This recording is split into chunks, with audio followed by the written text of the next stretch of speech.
And the figure exclaimed, "Oh, how was that?" And Little Simple began the tale of hangballs and the vixen.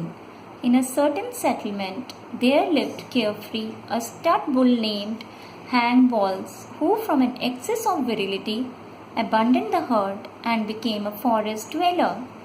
He tore up the river banks with his horns and browsed as his fancy took him on the emerald green tips of lush grass.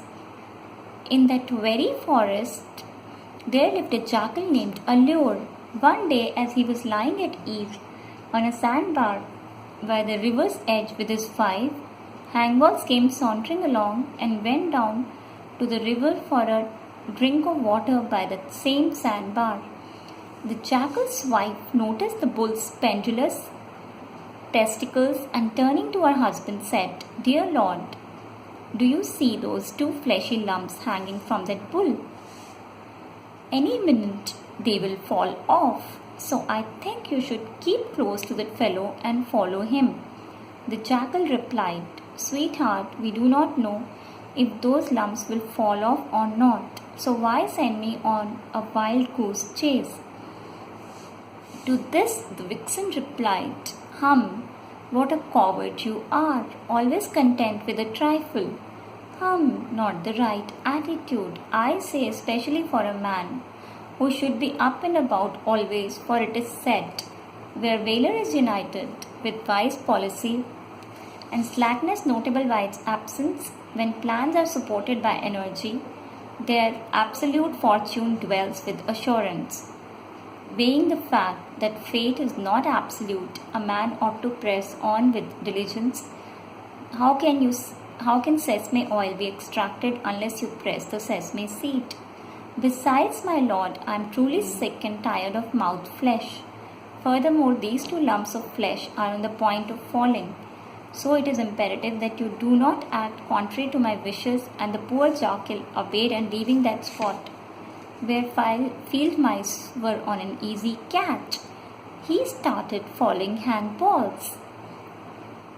And so the jackal spent long years wandering with his wife, following the bull. However, the bull's balls did not fall. They will not fall off in the future either. So let us go back and follow the mouse trail. And that is why I said they look floppy. The fact is that a man of wealth becomes an object of desire. So bestow an immense fortune on me. The figure then replied, "Well, if that is how you feel, then return to Prosperity Village. There you will find two men, close-fist and open hand, both sons of merchants. Closely watch the conduct of these two, then ask for the nature of one or the other, whichever appeals to you." With these words, the figure vanished into the thin air. Lost in wonder, Little Simple returned once again to Prosperity Village.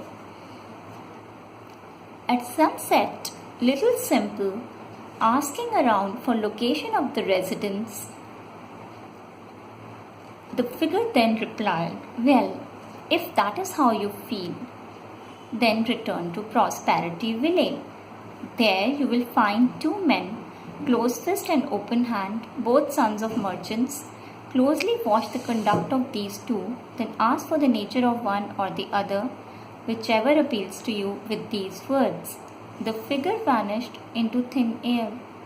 Lost in wonder, Little Simple returned once again to Prosperity Village.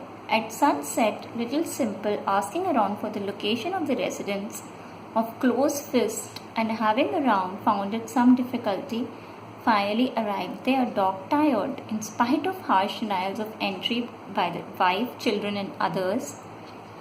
He persisted in getting into the courtyard and sat down. At dinner time, some food was ungraciously thrust in front of him, which he ate and then lay down to sleep. At midnight, whom did he see but those same two figures who were consulting with each other, and one was saying to the close fist, "To the needless expense of a meal for this fellow, Little Simple, I don't think that is right. The second figure responded by saying, Ah, my friend, Deet, how am I to blame? I am obliged to allot the getting and the spending. However, the final outcome is in your hands. Again at midnight, Little Simple saw those two figures arguing with each other.